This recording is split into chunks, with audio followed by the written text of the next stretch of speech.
Good morning, students. Okay, let's start with the today's lecture.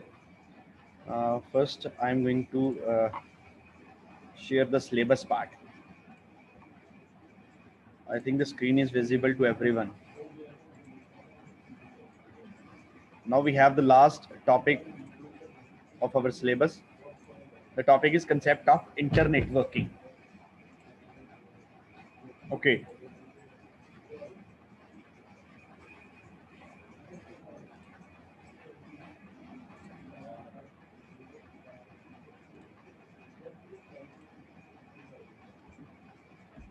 Okay, let's start with the today's topic. The topic is internetworking. What is the meaning of internetworking? The internetworking is the practice of interconnecting multiple computer networks such that any pair of hosts in the connected networks can exchange messages irrespective of their hardware level networking technology. The resulting system of interconnected networks are called an internetwork or simply an internet. So what it means, what is the meaning of internetworking?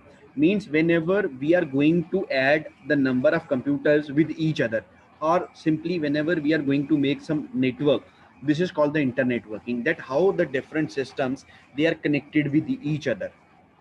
Different systems हैं वो आपस में connected है, कैसे connected है? Clear. This is called the internetworking. Suppose जैसे हम लोग एक नेटवर्क बनाने लगे हैं, we are going to add the 10 different systems. whenever we are going to make this system, we required some networking equipments. These are the parts of internet working. So this is all about the internetworking. Now we have the different hardware devices that are used in internet working. Today we are discussing these hardware devices. The first is the repeater. The repeater operates at the physical layer. Its job is to regenerate the signals over the same network before the signals become too weak or corrupted, so as to extend the length of to which the signals can be transmitted over the same network. An important point to be noted about the repeater is that they do not amplify the signals. We have the different device amplifier who amplify the signals, but the repeater can't do this. When the signal becomes weak, they copy the signal bit by bit and regenerate it at the original strength. It is a two port device. So the first is the repeater. Repeater, what is the meaning of repeater or how the repeater works? Basically it works on the physical layer. Repeater का काम क्या होता है कि जितने भी week signals हैं ना, जो सिग्नल्स वीक हो जाते हैं, उनको रीजनरेट करना बिट बाय बिट और फिर आगे सेंड कर देना over the network. But how is it is possible? अब सिग्नल्स वीक होते कब हैं? सपोज एक बड़ा नेटवर्क बनाया तुम लोगों ने, वो नेटवर्क की लेंथ ज़्यादा है. जब भी तुम लोगों ने एक तरफ से सेंड किए, जब भी हम लोग सिग्नल्स सेंड करते हैं या कोई डेटा सेंड करते हैं, वो जब सिग्नल्स की फॉर्म में डेटा ट्रेवल करता है, तो कुछ टाइम पे जाके वो सिग्नल्स वीक हो जाते हैं. जितनी उनकी कैपेसिटी होती है उतनी रेंज कवर करते हैं. रेंज कवर करने के बाद वो वीक हो जाते हैं. अब जहाँ पे सिग्नल्स वीक होते हैं वहाँ पे हम लोग रिपीटर लगा देते हैं. डिवाइस एक है, रिपीटर क्या करता है, उन सिग्नल्स को कैप्चर करता है, वो रिपीटर के थ्रू ही पास होके जाते हैं. रिपीटर उन सिग्नल्स को कैच करेगा, कैच करने के बाद बिट बाय बिट उनको रीजनरेट कर देगा और फिर आगे सेंड कर देगा. Clear. So this is the working of the repeater. Or it is a two port device. Two port device means the one port who is eligible for accepting the signals, and the other port who is doing the signals, who regenerate the signals and send towards to the next nodes. Clear. So this is all about the repeater. Second, hub. A hub is basically a multi-port repeater. It is a basically the, or you can say it is a combination of repeaters.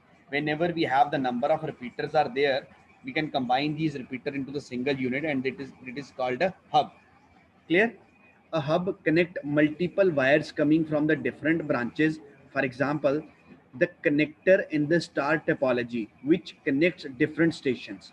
कहता hub है क्या, ये multi port repeater हो गया. अब repeater हम लोगों ने क्या सुना, रिपीटर क्या था, एक डिवाइस था जो सिग्नल्स को रिसीव करता है और जो वीक सिग्नल्स होते हैं उनको बिट बाय बिट जनरेट करके आगे सेंड कर देता है. अब हब क्या हो गई, मल्टी पोर्ट रिपीटर हो गई. भाई सपोज 5 रिपीटर इकट्ठे लगे हुए हैं. अब रिपीटर क्या करेंगे, now they are receiving the 5 different signals from 5 different sources. वो 5 डिफरेंट सिग्नल्स को रिसीव करेंगे. रिसीव करने के बाद आगे भेज देंगे। हब का ये काम होता है। उसने एग्जांपल दिया जैसे स्टार टोपोलॉजी तुम लोगों ने पढ़ी है। स्टार टोपोलॉजी में सेंटर में एक कनेक्टर लगता है जिसके थ्रू सारी डिवाइसेस आपस में कनेक्ट हुए होते हैं। Clear? Hubs can not filter data. Hubs जो है वो डेटा फिल्टर नहीं करती। डेटा फिल्टर का मतलब है पैकेट फिल्टरिंग नहीं करती वो। So data packets are sent to all the connected devices. What it means, suppose of 5 devices, they are connected with the hub. Whenever a packet is arrived on that hub, hub क्या करेगी, उस packet को जितने devices connected हैं उन सभी के पास सेंड कर देगी। For example, if the 5 different devices are connected with a single hub, वो सेम पैकेट 5 के 5 डिवाइसेस पे चला जाएगा। फिल्टरिंग नहीं होगी। अगर फिल्टरिंग होती तो क्या होता, वो डेटा फिल्टर करते, पैकेट के हेडर पे जाके डेस्टिनेशन का एड्रेस मैच करते और सिर्फ उसी नोड पे डाटा सेंड करते, बाकियों पे नहीं करते।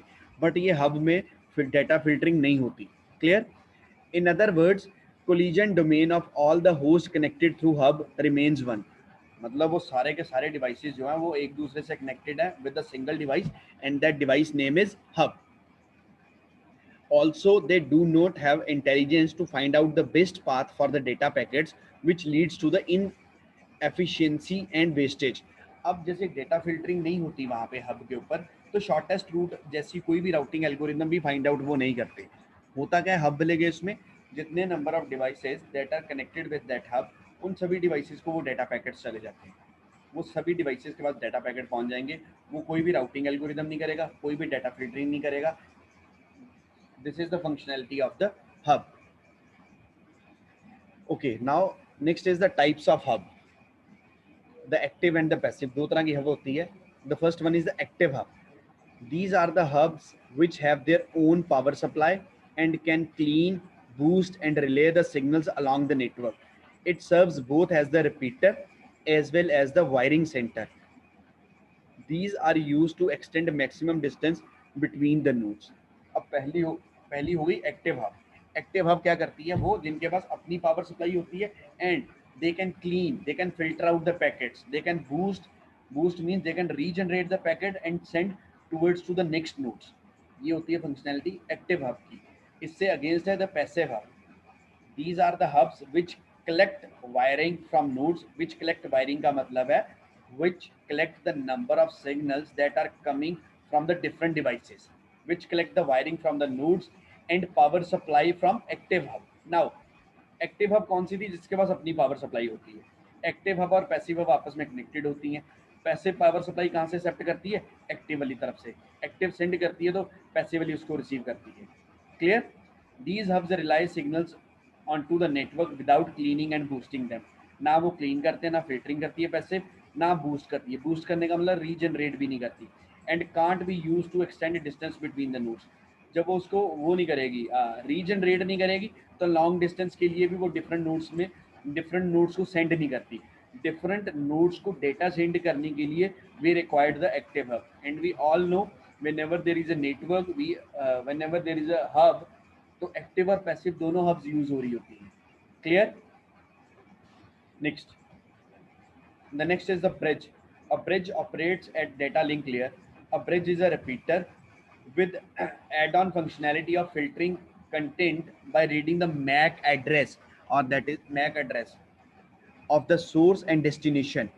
It is also used for the interconnecting two different LANs, local area networks, working on the same protocol. If they have using the same protocols, suppose we have the two different LANs, उन दोनों को आपस में connect करने के लिए we required a bridge.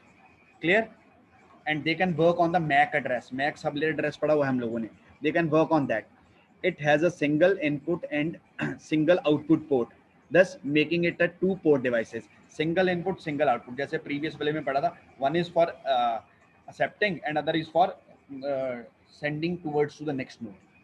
This is the functionality of the bridge. Now the types of bridge: transparent bridge and the source routing bridge. The first one is a transparent bridge.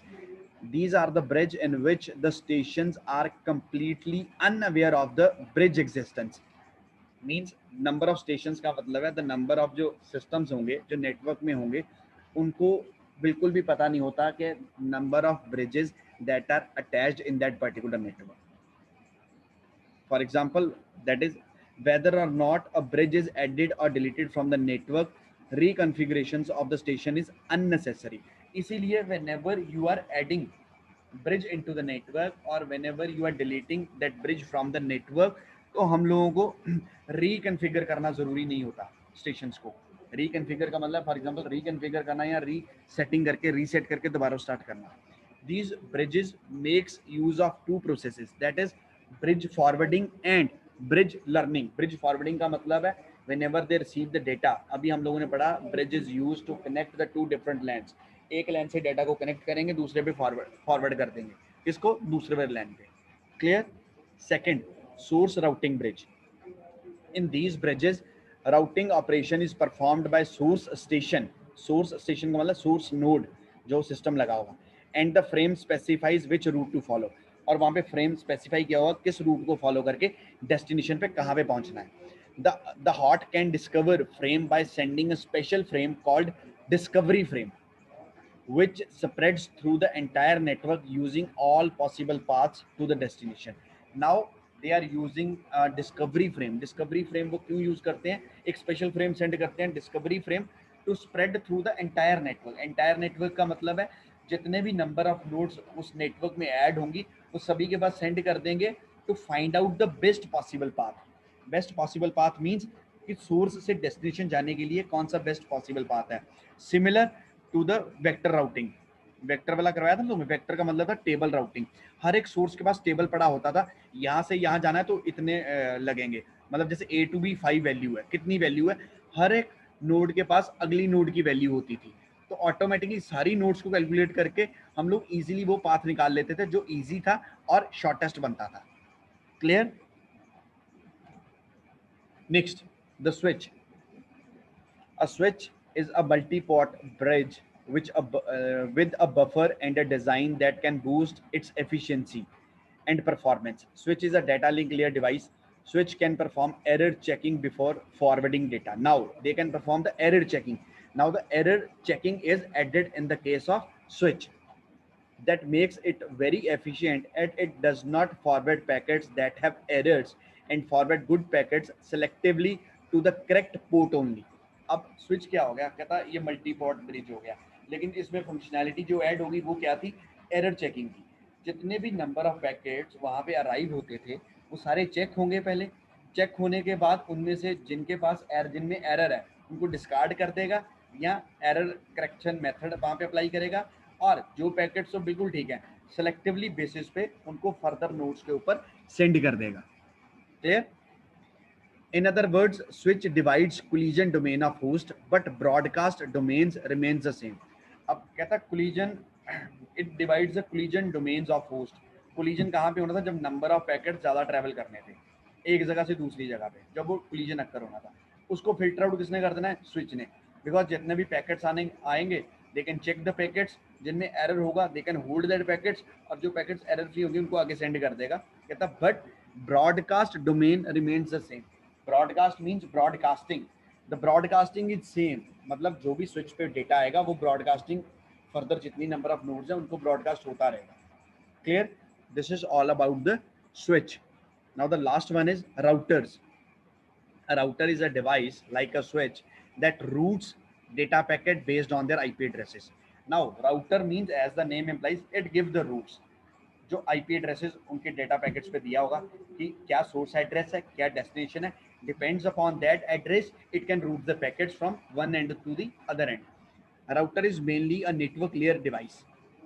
Routers normally connect LAN and WANs together and have a dynamically updating routing table based on which they make decisions on the routing data packets. कहता now they have the dynamic updating routing tables. Dynamic का मतलब है dynamically जो time by time change होते जाते हैं. अब वो कैसे चेंज होते हैं, जितने भी डेटा पैकेट्स यहाँ पे राउटर के पास आएंगे उनके आईपी एड्रेसेस चेक होंगे, किस सोर्स एड्रेस से आ रहे हैं, किस डेस्टिनेशन पे जा रहे हैं, depends upon the particular path. जैसे शॉर्टेस्ट राउटिंग तुमने पढ़ा था, सपोज राउटर के पास आ गए हैं, अब ये डिफाइन करेगा इन पैकेट्स को डेस्टिनेशन पे किस पाथ के थ्रू भेजना है. सपोज दो पाथ थे ए और बी, ए में बहुत ज़्यादा डाटा ऑलरेडी ट्रैवल कर रहा था, तो ये सेम टाइम पे क्या करेगा, उनके रूट को चेंज कर देगा, ये वाया बी उन पैकेट्स को सेंड कर देगा. That's why they have the dynamically updating routing table, जो टाइम बाय टाइम वो टेबल्स जो है वो चेंज होते रहते हैं. Clear. router divide broadcast domain of host connected through it. Automatically it can divide the broadcast domains. broadcast domains का मतलब है जहां से ब्रॉडकास्टिंग होगी, जिन नोड्स के ऊपर वो डेटा जाएगा, और उन नोड्स से वो फिर डिफरेंट नोड्स के ऊपर डेटा जाएगा. वो कैसे चेंज होती रहती है? Depends upon the current traffic available on that network. और ये राउटर सेम टाइम पे उनकी जो राउटिंग रूट्स हैं उनको सेम टाइम पे चेंज करता रहेगा. Clear? Next, the gateway. A gateway, as the name suggests, is a passage to connect two networks together that may work upon different networking models. पिछले वाले और इसमें ये थी गेटवे क्या है, उसने कहा था गेटवे क्या करेगा, दो डिफरेंट नेटवर्क्स को आपस में कनेक्ट करेगा.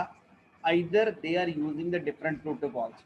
नॉर्मली हम लोगों ने अभी जो पीछे पढ़ा, हमने पढ़ा था कि सेम प्रोटोकॉल्स दोनों नेटवर्क यूज कर रहे हैं, मतलब they based on the same topology, they based on the same protocols, their infrastructure is same, तो उनको आपस में कनेक्ट कर देते हैं. बट गेटवे क्या करता है, ये डिफरेंट आर्किटेक्चर के डिफरेंट नेटवर्क्स को भी आपस में कनेक्ट कर देता है. They basically works as the messenger agent that take the data from one system, interpret it and transfer it to the another system. Gateways are also called the protocol converters. Automatically protocol converters भी इनको बोलते हैं. क्यों बोलते हैं? Because gateway is eligible to connect the two different networks. Either they are using the different protocols, they are having the different architecture, but still the gateway is used to connect these different networks. इसलिए इसको protocol converter भी कहते हैं. Because starting से तुम लोगों ने networking में पढ़ा होगा, नेटवर्किंग उन्हीं दो सिस्टम्स के बीच में होती है जो सिस्टम सेम प्रोटोकॉल यूज कर रहे हैं. बट ये प्रोटोकॉल कन्वर्टर का काम कर देता है. अगर डिफरेंट प्रोटोकॉल्स भी यूज हो रहे हैं तो ऑटोमेटिकली ये प्रोटोकॉल कन्वर्टर्स का काम करके दोनों को इंटरप्रिएट कर देगा, दोनों के डेटा को. Clear? Gateways are also called the protocol converters and can operate at any network layer. Gateways are generally more complex than switch or router. Yes, they are more complex than switch and router. Switch हम लोगों ने पढ़ लिया, router पढ़ लिया. Complex क्यों है? Because they are work or they are function like a protocol converter. तो protocols को convert कर देगा. Protocols को convert करने का मतलब है different architecture को convert कर देगा. Clear? So this is all about the internetworking components. Clear?